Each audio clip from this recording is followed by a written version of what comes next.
रात के अंधेरे में अरविंद एक पुरानी दीवार घड़ी को ठीक कर रहा था। घर की खामोशी में सिर्फ घड़ी की टिक टिक सुनाई दे रही थी। अचानक उसकी नजर सामने लगे एक चित्र पर पड़ी। वो चित्र उसके नाना नानी का था, लेकिन आज कुछ अजीब था। नानी की मुस्कान अब एक डरावनी सी हंसी में बदल गई थी, जैसे वो किसी गहरे राज को छुपा रही हो। अरविंद ने सोचा कि ये उसकी आंखों का धोखा होगा और वापस काम में लग गया।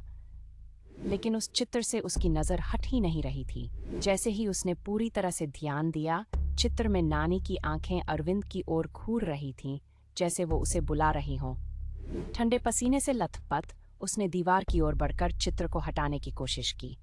चित्र हाथ में आते ही एक तेज चीख सुनाई दी, जो उसके दिल को दहला गई। चित्र के पीछे से एक पुराना पत्र गिरा।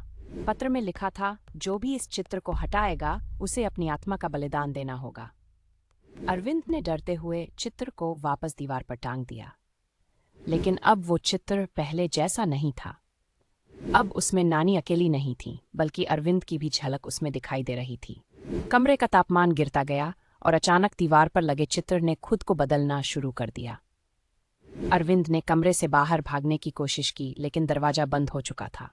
आखिरी चीख के साथ अरविंद का चेहरा चित्र में हमेशा के लिए कैद हो गया और दीवार पर एक नई मुस्कान उभर आई।